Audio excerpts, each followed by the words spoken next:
We've been dumbed down by the public school system. And the mainstream media. We're just dumb. Backlash follows House delay on Sandy relief vote. People are getting mad about Sandy relief vote funds. Hello? Do we not remember Katrina? Do we not remember other natural disasters where federal aid was nearly impossible to get? Whatever happened to taking care of oneself? Whatever happened for providing for, well, my house was damaged by a flood from the ocean coming in. Well, who decided to buy or build their house in the ocean knowing that someday that could happen? I'm sorry. Do you have insurance? Well, yeah, but it's not enough. Well, you should have bought better insurance. How is it that you buying a house on the seacoast that gets wiped out by a natural disaster, my fault, when I didn't buy a house on the seacoast? So you're going to ask me to pay for your stupid decision to live on the seacoast, knowing that someday your house could be tsunamied off its foundation and wipe, and bring it right back out to sea. So I'm supposed to pay for your stupidity. No, that's about as bad as me living in Southern California, a mile away from the Marianas Trench or the fault line. And then when the earth moves like it always does and my house falls down, you're going to look to me to rebuild it. No, you built the house in that damn location. You take it. You take full responsibility for it. No, I'm not saying that. Same with New Orleans. I'm sorry, folks. You idiots, you live below sea level. And at some point the damn thing is going to flood because you live below sea level. And you live in Hurricane Alley. You live in Hurricane Alley below sea level. And you're surprised that your city gets flooded. And then I'm supposed to pay for it. No. I know that may sound cold and callous, folks, but listen to what I'm saying for a second. Just pay it. Put your feelings aside and let's be logical. You live in, it's kind of like, remember, what was it, in the 90s? We had the Mississippi flooded, up and down the Mississippi River like crazy. Whole towns were wiped out. And we were supposed to pay these people? Well, the Mississippi floods. I mean, that would be like me deciding, well, you know what? I'm going to go buy a chalet or a house in the Rocky Mountains. And then an avalanche takes out my house. Well, if I'm going to build it downhill from a mountain of snow, I should expect that someday, at some point, an avalanche could take out my house. And I better damn well be financially and emotionally prepared to handle such an event.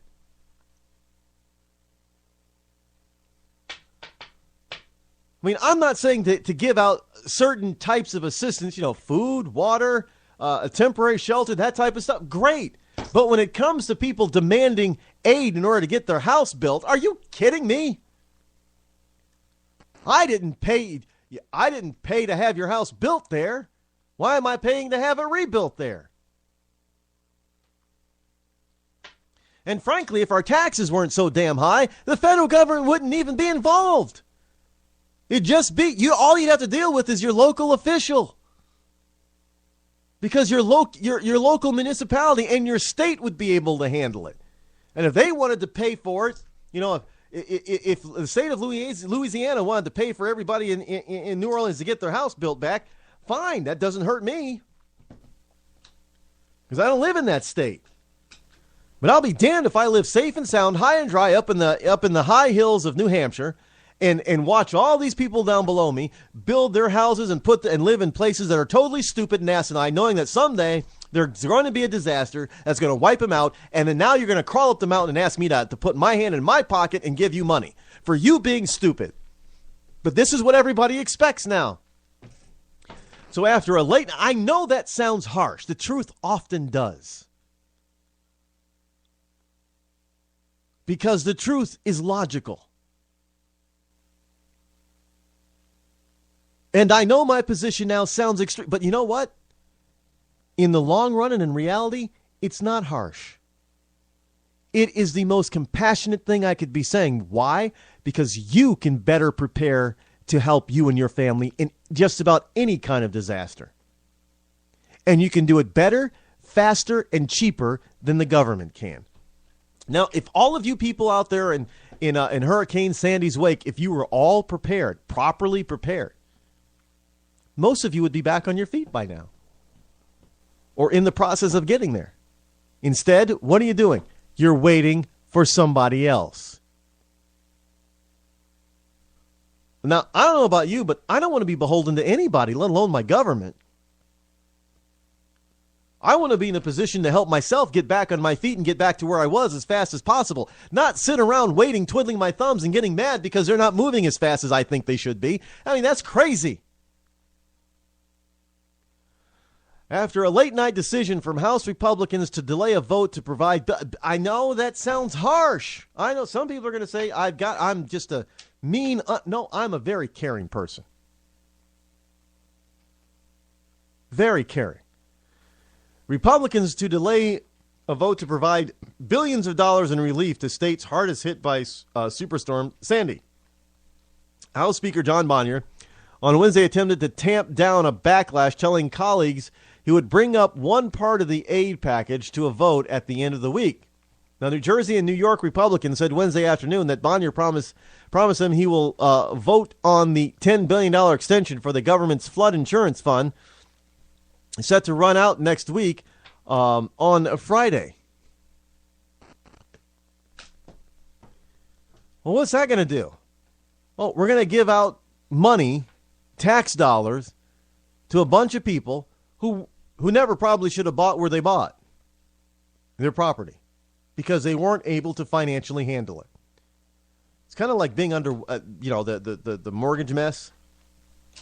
No, but, it's always somebody else's fault, right? In our country now, it's somebody else's fault. Oh, yeah, I bought this house for $250,000 and it was only worth $200,000. It wasn't my fault. Mm-hmm. I bought this house on the beach. And then the ocean came in and wiped it out. It wasn't my fault. Really? Or I built my house in a floodplain and it flooded. It wasn't my fault. Yeah, you're right. The flood, the hurricane, the earthquake, the avalanche. No, none of that's your fault. And it's not my fault. But where you built your house or your business is your fault. Not mine.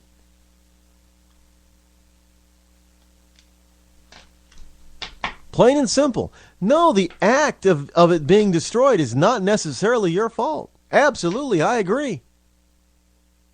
But where you chose to build it is. Where you chose to buy it is your fault. Now, you got to take some responsibility for yourself. Can't be government, because then all we're going to keep getting is this crap. And it's going to be expensive, expensive, expensive. Obama begins his second term facing pessimistic public polls. This is a Yahoo News from The Ticket. News.yahoo.com. Politics from Yahoo News. The Ticket. Obama begins second term facing pessimistic poll, says. Pessimistic public, says a poll. As President Barack Obama heads into his second term, he faces a pessimistic and weary public, according to USA Today Gallup poll released late Tuesday. Gallup poll says this. The percentage of Americans satisfied with the direction of the country stands at a paltry 23%. In a poll taken December 14th through 17th by a margin of 50 to 47%. Respondents said the country's best years are over.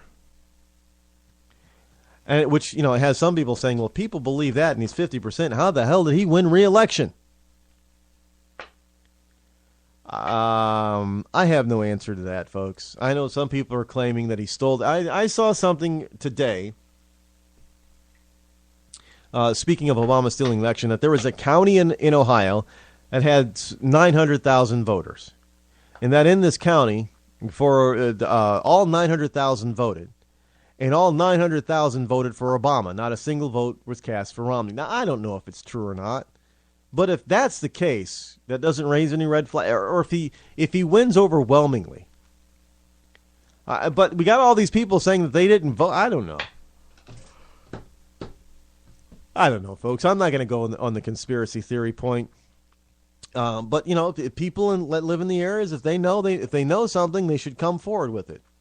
Now, 50% of respondents said it is somewhat or very unlikely that today's youth will have a better life than their parents. Well, are they going to? Is the legislature going to order these kids to have a better life? How are they going to do that? The kids don't have any money because the kids aren't finding any jobs because the government keeps taxing too much and regulating too much and putting people out of business too much. Legitimate business. The pessimism and negativity extends to the president, according to the poll. When respondents were asked to choose objectives to describe their feelings about the president's re-election, the poll showed the excitement and pride many Americans felt about the president's first term has diminished. 67% of respondents in November 2008 said they felt optimistic about the president's election, and the same percentage said it made them feel proud. Last month, those numbers fell to 52% for optimistic and 48% for proud. So you're optimistic but not proud. So 4% of you are optimistic but not proud. Somehow that doesn't make any sense. No, I'm sorry, it doesn't.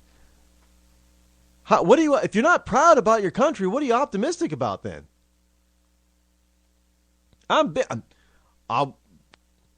need somebody to tell me. I don't know. Because if I'm not that optimistic, I'm not going to be that proud. If I'm optimistic, well, then it would stand to reason that I'd be proud. How can I'm really optimistic about the future. It is going to be great, man. Are you proud of your country right now? No.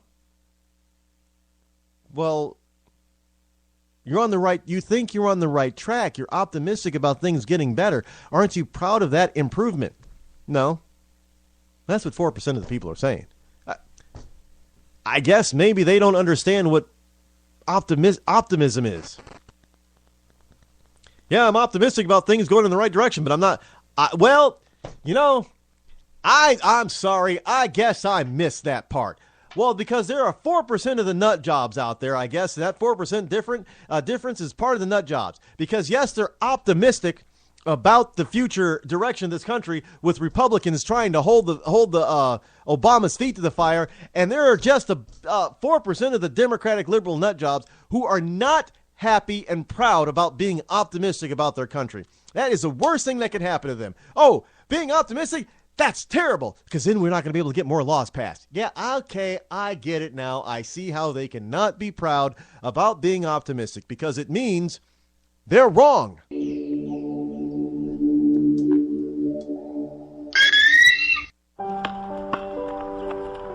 I always loved watching the kids play basketball. I still do, even though things have changed. It's funny, they can't find jobs to get their career started, and I can't afford to retire. And now we're all living together again. I supported President Obama because he spoke so beautifully. He promised change, but things changed for the worse. Obama started spending like our credit cards have no limit. His healthcare law made health insurance even more expensive. We've had stimulus and bailouts. Obama added almost $16,000 in debt for every American. How will my kids pay that off when they can't even find jobs? Now Obama wants more spending and taxes. That won't fix things. I had so many hopes. cutting taxes and debt, and creating jobs. That's